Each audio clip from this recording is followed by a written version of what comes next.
Sorry. Okay, hang on, could you repeat yourself? Sorry. So here the n is given to you. So you are iterating from 1, 2, 3, 4, 5, 7. Correct. But rather than of n, you are given an array Okay. with keys placed at random positions. Okay, how good. to solve that? Yeah, but the keys should be sorted, right? That's what I was trying to convince myself, how does it work if you are given an array or not, a number is going from 1 to n.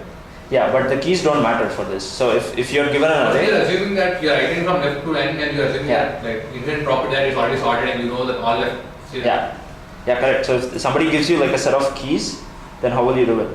You need to sort it basically. No need to sort it. But let's say, okay. Does everybody get the question? So instead of 1 to n, somebody gives you an array of just an array of keys. Let's say 3, 8, 2, 6, 15. Okay? But and they ask you to calculate all possible BSTs that you can make from those values. What is the answer? We need to sort it first. Okay. The answer no. Number of elements? Yeah. It's just this, you would run this function where you would call this would be the helper function and n would be the size of the array. Because it'll be the same. So if you take all trees from 1 to that you can make from 1 to n and sort the original array, and you would just switch the original value with wherever it is in the array. I still don't understand Yeah, if they give you a sorted, if they give you some array. See, let's say you are given just 4 elements. Yeah. And some random numbers. Some random numbers. Yeah, that's what I'm saying. Whatever so it may be, there will be one minimum and one maximum. Maximum and a sorted order. And it will be 4 numbers. Yeah. So it will still. So relatively. So 4 sorted keys, it's always going to be the same number of trees. Yeah. Right? Because that's what we saw there. So to calculate the trees that you can make with 4, 5, 6, it's the same as the trees that you can make with 1, 2, 3. It's just you put 4 wherever you see a 1, 5 wherever you see a 2, 6 wherever you see a 3. So same with that array, you sort it and then you switch places for those values with 1 to n. Okay, is this good? Do you guys have any more questions? Okay.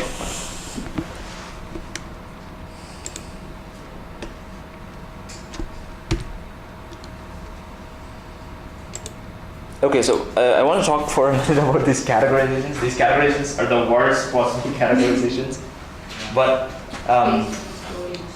yeah, so just by knowing, so basically the point of the categorization is it will give you a direction about how to proceed to solve the problem, right? If you can put something in a certain bag, then you at least know how to think, in which direction to think, right?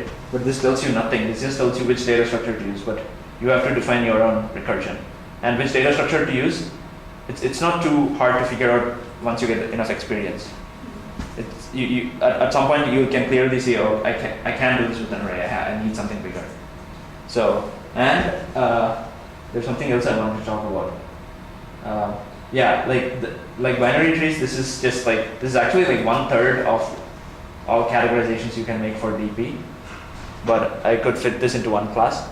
If possible, I'll do more problems on DP, even more hardcore.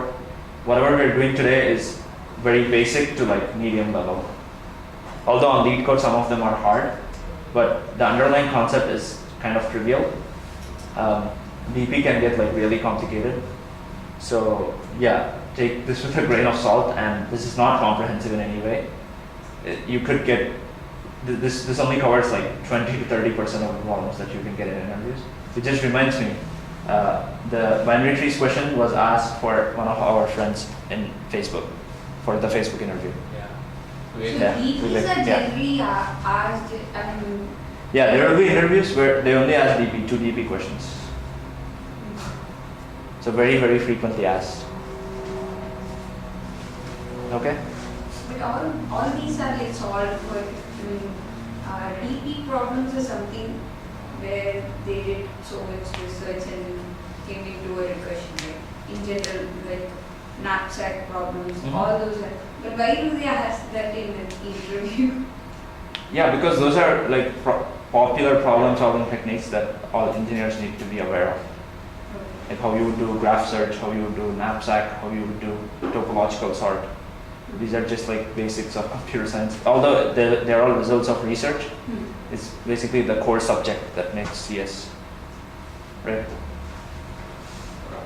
You know, all these seem to be kind of applications of that knapsack and rod cutting only. Yeah. Maybe, yeah. Yeah, so like on LeetCode I saw many problems which are similar to knapsack, so that could have been another category, but I'll save that for the next class if we get time to do that. Yeah, I told it and I repeat myself, so like go on LeetCode and solve all DP problems. This class won't cut it. One question is, Yeah, it's a common question, but if you are given if they ask us to identify the solution and not the max optimal value, yeah. how do you solve those kind of things? Well, what do you mean by solution? So if you take like you did the first question, right, where you wanted to find the minimum and maximum, like to get a maximum profit. Mm-hmm. So in that case, you're just giving out the profit, but if they ask us to give the values of what's the minimum value you bought it for and what's the maximum value you sold it for. Yeah, in that problem you basically would store That those also values. is trivial because you're always comparing it to the minimum Yeah. and maximum. But what if instead of keeping track of one transaction, you need to keep track of multiple transactions? Yeah, in that case you And need to then, use yeah. extra storage to store those values as well. How do you come up like do you have any thought process for I coming think there is a variation problem in the LeetCode itself. Yeah. By the next level. Yeah, so how do you come up with the thought That process is for where that the kind of graph comes in. Wherever the tip is we use, we should make the maximum profit. Yeah, so his question is, yeah, a lot of the DP questions, they just ask you what is the maximum profit or what is the maximum number of trees. Okay, let's say for the trees problem, because it's still fresh in your minds, they say output all the trees. Actually, that's one of the questions. So the same title but with 2 in front of it, like you can Google for or just like search on LeetCode. So they're asking you to output all the trees and they give you a tree class. A tree node, a regular tree node class. So in that case, you just have to store a list of tree nodes. That's it. But in some So it's very cases, problem specific. I mean, Yeah, so his question is basically, if they ask you to output the constituent values that made up to this final result, then you just have a second data structure that has those values. That's all. But in some cases, it's easy to find out from the 2D itself. I mean, when Yeah. we go through the 2D array itself, we can find out. There are problems like that as well. Yeah. So it depends on the question. Yeah, it basically depends on the structure question. of the solution, like if you want to reconstruct the solution, then the second storage structure which you want to use would have Yeah. the same structure as whatever you use. Yeah. It can be of a higher dimension. Or even if it is, it'll be on a top level, it'll be of the same dimension, but it'll be of the same dimension, but you'll be storing objects that are more complex. Like in this case, you'll have another array, but it'll be an array of tree nodes Okay. in the case of binary trees. Okay? Yeah, but I don't think it'll add to the runtime. It'll worsen the runtime. Okay, did that give you enough time to read this problem? Whoever was not paying attention.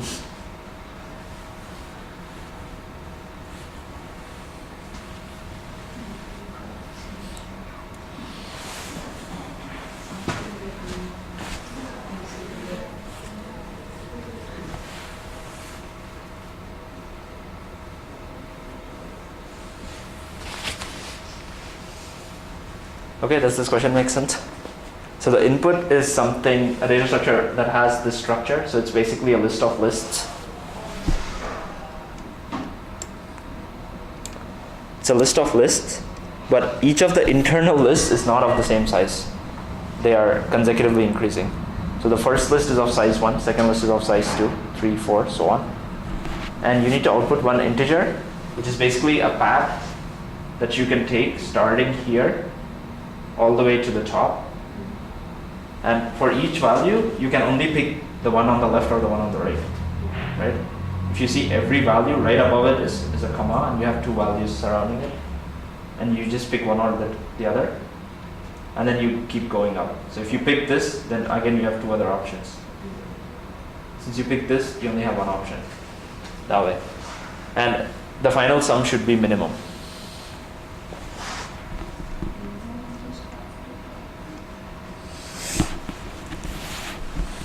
But it being a triangle, it's tricky to access them in the way we want, right? It's not a tree. Yeah, it's not a tree. This is just a 2D. find more in each row and then last Yeah, the thing is, yeah, good point. But If you have every value in each row is linked to only two other values in that row above. So you can't pick one that's like really So far. we cannot even freeze that it should be the minimum value in the bottom. It can be a better value in the bottom, but as we go into the top, the value can decrease. Yeah. So it's recursion there as well. Yes.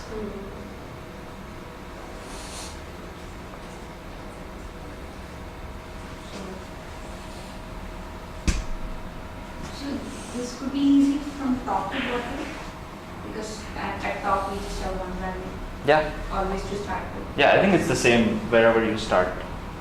Oh, even from bottom. Yeah.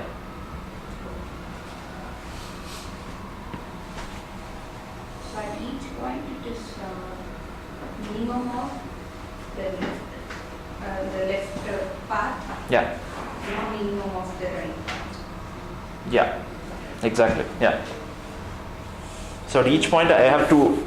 It diverges into two ways, right? Two possible paths. Do the one on the left, the one on the right, and even there I have two options. So basically, at every point, I need to find the one that's lesser.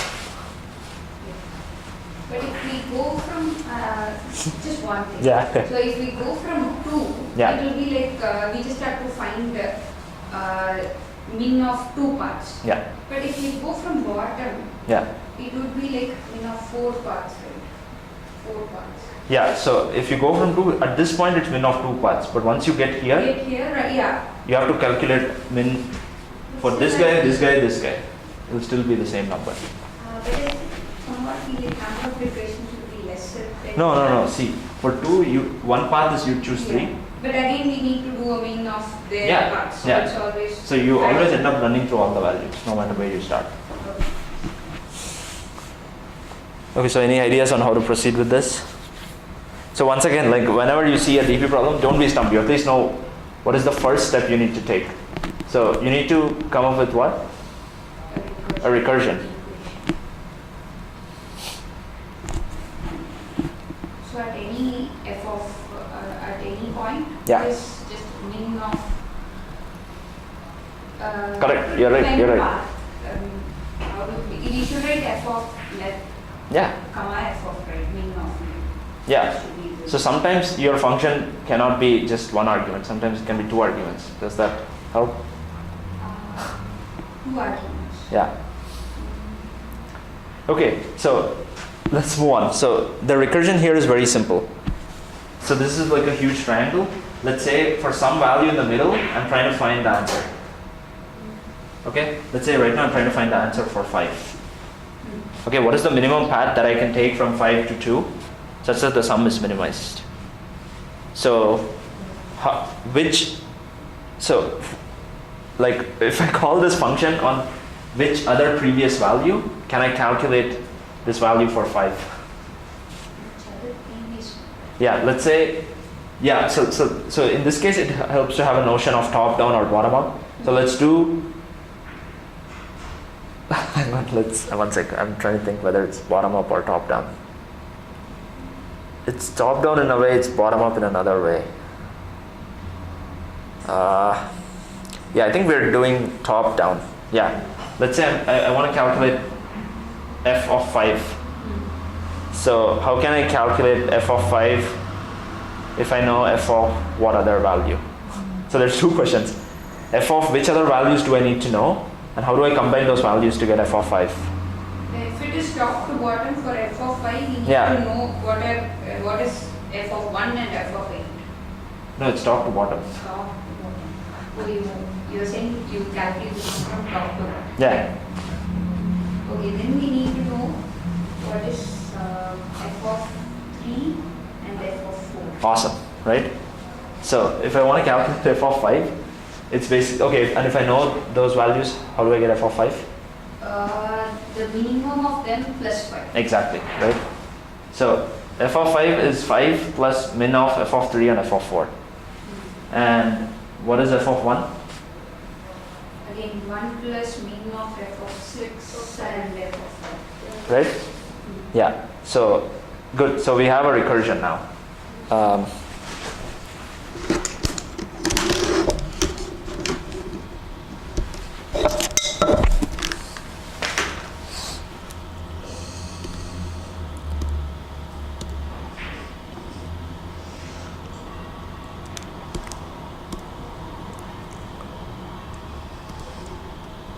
So I'm gonna squash the triangle to the left.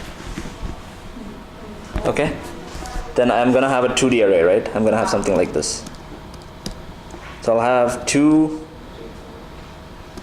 Okay? Okay? Right? Now, if I want to calculate f of 1, so how do I designate 1? How do I characterize 1? 4. Like how, If it is I can't write f of 1, that would be stupid because 1 could be here also. So what is unique to this slot? Level Index. Yeah. It should be level. And Position, I mean, row and column. row and column. I need 2 things right now, right? So if in my recursion I need 2 inputs, that should kind of like start you thinking that the data structure that you're going to store these values, it also has like 2 identifiers. So that means what data structure will we use here? So I'll have another data structure where I will store for each of these values the answer. So if I start at 1, what is the min path? If I start at 8, what is the min path? So what kind of data structure do I need to use? Yeah, 2D array. Because your recursion has 2 inputs. So you need something that maps 2 numbers to another number. So that means 2D array, right? So for 1, what are the indices? Which row and which column? 3, 1. 3, 1, right? Okay, I think you can just do ij. So ith row, jth column is, okay, so what is the recursion? One trick in that is how are you like with a 2D array, how are you finding which is left and right? Yeah, because 7 is not represented in this, but in this 2D array it's looking at I mean, it's looking different, right, from the triangle. Yeah, that's why. So can you see how? This is maybe like No. It's so you need to be able to map like this kind of a structure to this kind of a structure, right? So here it's basically for every number I have a comma above me, and I have something on the left and something on the right, right? But just look at the index of this element and the index of the elements that I'm choosing. So if I choose 1, what is the index of 1 in this row? 1. 1, right? It's the second element. And for this, I'm looking at the second element and the first element. 0 and So 0 and 1. So when I squash every number, I basically look at the one that's right above me, which is 1 row above but same column, and then diagonally to the left. That means 1 row and column both decremented by 1. So okay, so what is the recursion? min naught, Okay, f of yeah, I, yeah, j minus 1. awesome. That's it? Okay. That's it? So plus Yeah. Plus what? Plus c of Whatever I. I- What Yeah. I is at 89. Right? Because if I'm traversing that path, I need to get that value, right? Yeah. So yeah, that's it. This is the recursion.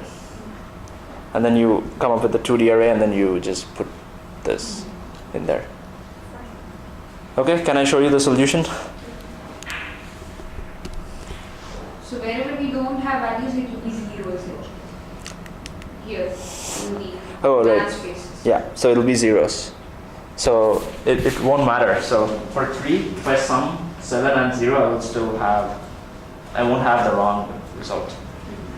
Right, if I have zeros here. What happens in the min? In the min, For 3, yeah. what Oh. are the 2 values that I'll be looking at? Yeah, you're right.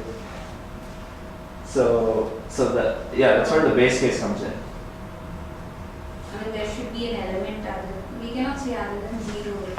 How do we? Yeah, in that case, it makes sense to make these guys like Minus plus infinity. Yeah. So that we can Yeah. give that value. Yeah, So it makes more sense to give it infinity than 0. yeah, right? Yeah, that's good. That's really good. I didn't think of that. So we will only take an array of this. It will be a square 2D matrix, and the dimension will be same as the size of the last guy, right? Okay, let's look at what I did.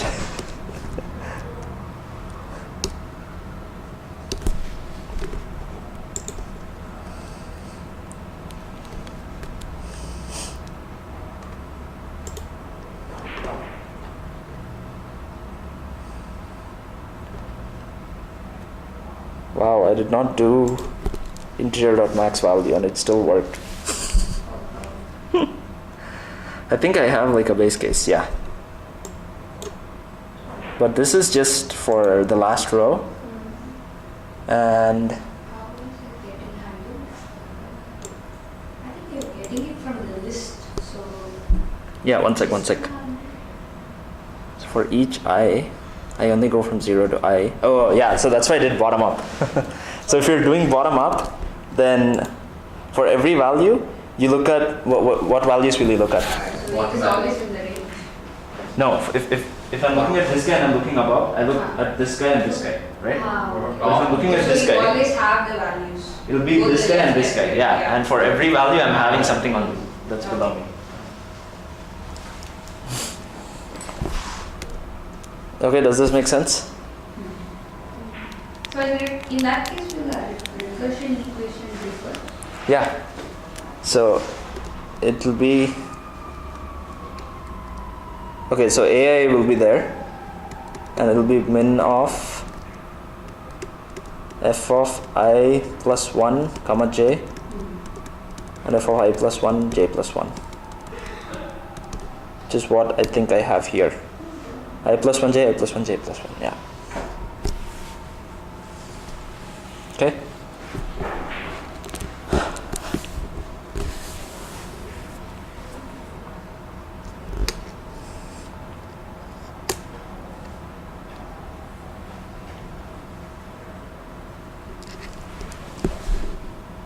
Okay, you guys good? Let's break now. It's 3:35.